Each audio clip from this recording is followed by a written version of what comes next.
One, two, one, two, three.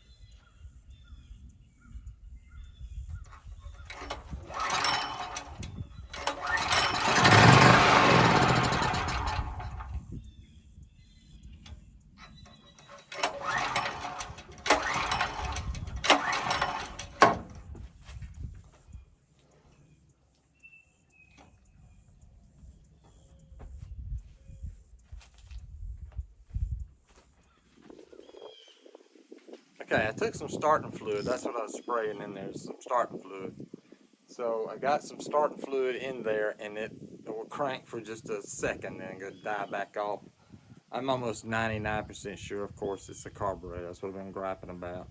I tried to call Generac. Well, I did, and I actually got in touch with them, and they were real helpful, but they couldn't tell me any information unless I gave them my model number and my serial number.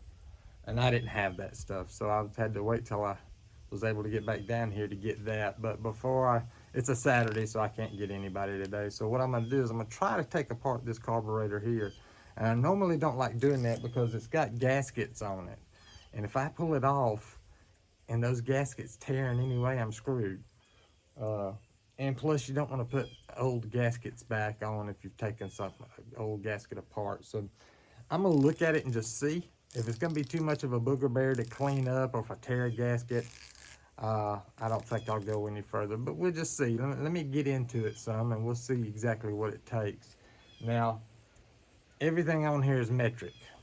Luckily, I've got a metric socket. So we'll take this thing apart and see. It's 10 millimeter, I think. Yeah, it's 10 millimeters. So we'll see about taking this thing off and see what we can do. Now, in order to take this thing off, I'm gonna have to take the air breather off, which is this bolt right here, and take the hose out right here in the top. And take this bolt. Let's see, there's another bolt. It's only 3 bolts. This bolt here. And then this nice, pretty clean bolt right there. See how clean it is? All that brown stuff on there, that means it's clean. So we'll take it apart. Hopefully I won't strip this one out. It's like I said, it's just 3 bolts, one on either side, and then one right here. I've drained the stuff out the bottom. It's clogged up. That's why the starting fluid works pretty good. But the carburetor, well, once it swaps over to the carburetor, because all you're doing with your starting fluid is you're blowing combustible into the head here, and it's mixing in well in the head part right here. But once it swaps over to carburetor, it's no gas or anything's getting through there, so that's why it's not staying cranked. It's just not getting any gas from the tank here to the carburetor. Or it's probably getting to the carburetor, it's just not going through the carburetor. Carburetor regulates your gas and oil mixture as you need. It spits a lot of it into the head, and we'll just see. We're gonna take it apart and see.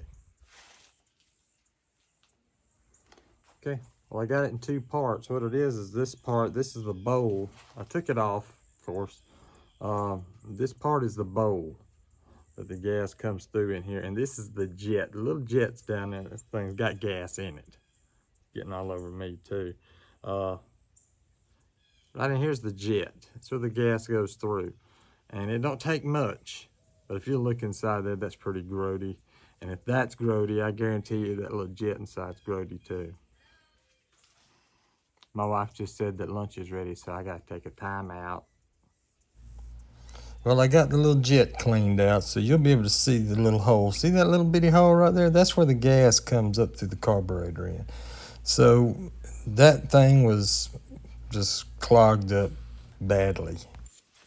Now I've found that these little brushes are ideal for cleaning up small things. Like I use them a lot in my job, my work, trying to clean up a bunch of small parts, and they do a really good job. They're stiff enough and they're cheap enough to last you a good little while, depending on how you're using it. A good little while. But this is the actual function of the carburetor right there. That carburetor will open and close, and the suction that is provided by that opening and closing will suck the fuel up and throw it into the head where the piston is and the spark plug, and that's usually the how much gas and power you get to the head. Yeah. Yes. Let's look on the inside of this bowl. You'll be able to tell exactly where the gas set for all that time. See all that brown stuff down there? That's where the gas just settled in down there, and it breaks down like everything else and causes staining. So I'm going to take this brush and I'm going to clean up the carburetor. Clean out from around the bowl. Get it all nice and clean, and just kind of do a little prep work and get that spider web out of the darn way. Now, the one thing that you can use to clean it out is carburetor cleaner, carbon choke cleaner, and it does pretty good. Once you kind of wash it and clean it up a little bit, it does pretty good. This little jet right here again, see the little open hole there? That's where the gas flows through, and that little jet goes inside that tube. Now that tube has a little flathead configuration on the top, and you can just take it and it screws down in there. It doesn't just sit down in there, it screws down in there, so you don't have to worry about it coming loose and coming back off. And this is how the carburetor fits down in that little bowl. That little bowl is where the gas actually flows. It's like another small tank. Now I'll be the first one to admit I'm not much of a how-to guy, especially with the carburetor. Basically, all I did was just kind of take it apart and see what all there was to it. Do a little bit of research, but you're not going to find the exact same carburetor to study on. Okay, so this part is the actual handle that you turn to close the choke or open the choke, one of the two. Well, I wasn't paying attention because it fell off whenever I was taking it apart, so I couldn't really understand how it went back on. I thought it just, since it fell off, I ought to be able to just put it, goes right there on that pin, and in there, that's the hinge pin, and that's a hole right there that, just see it, that little black piece right there, that fits down in that slide right there. Well, I couldn't get it down on there. I mean, it wouldn't go down, it'd go on there, but it wouldn't go down far enough, and it was real easy to come off. I was thinking, well, surely there wasn't glue inside that thing. And come to find out what it is crap, that little tab right there goes on top of this little tab right. Let me adjust it. Okay, it's kind of hard to see. Let me put it down. This little piece right here goes underneath that breather, that little tab on the breather. So that's why I couldn't get it down all the way. I can put it on there now and then put the air breather back on, and it should be sitting in there fine. So that's what I'm gonna do. See, it goes down there all the way on there just now. So I can do this. That's full choke, that's no choke. So, all right, now I got that back on. Something fell off. I don't know what it was. I don't think it's the no, I think it's this gasket. I gotta watch where I'm stepping at now. Yeah, there it is right there. Ta-da! It goes on there like this. These are heavy duty gaskets. These ain't just little paper gaskets. These are pretty heavy duty gaskets, so I'm kinda happy with that. I don't feel bad about putting them right back on. Moment of truth. Got the carburetor back on. I hadn't put the air filter on yet.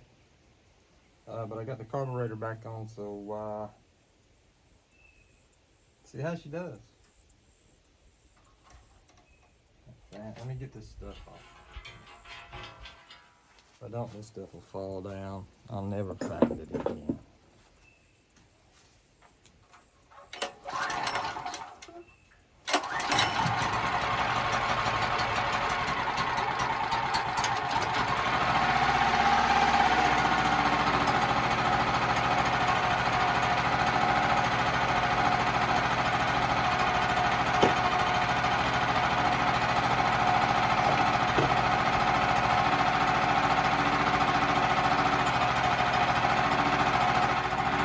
Dial in the governor.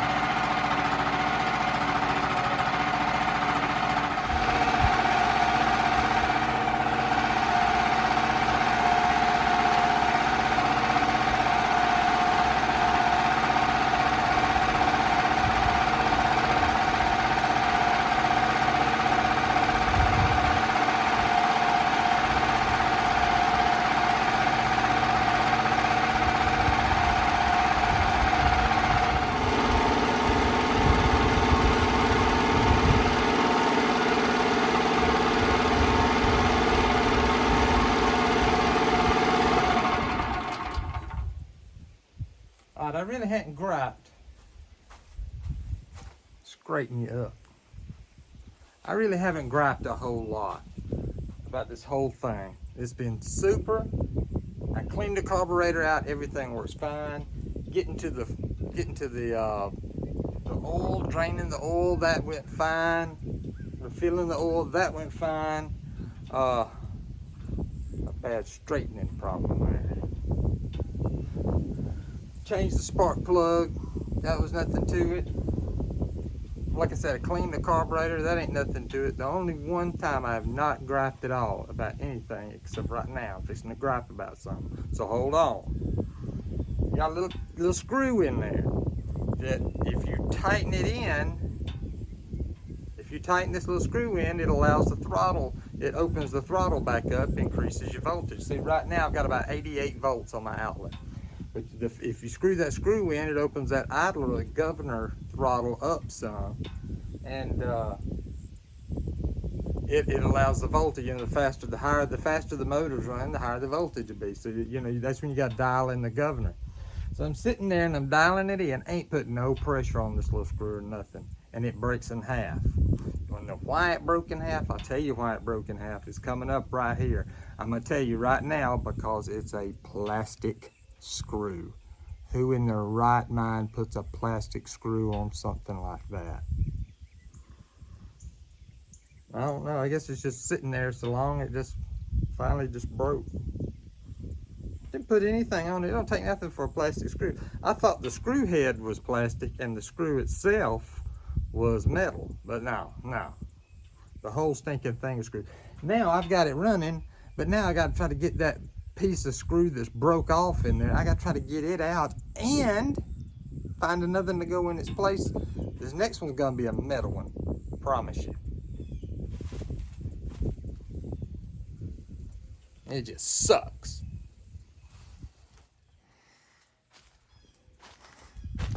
All right, so I found another screw right there. Right there's the screw. I found another screw. It ain't the right screw, but the plastic is still in the hole.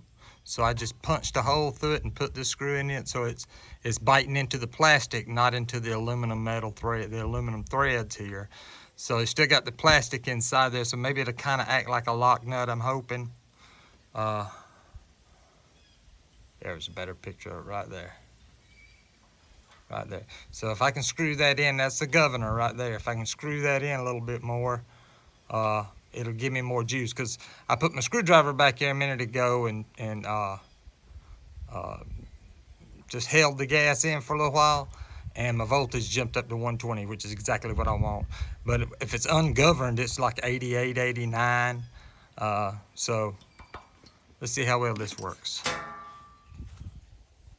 All right, what I may do is Like I said, the screw is just in the plastic that's inside the screw head.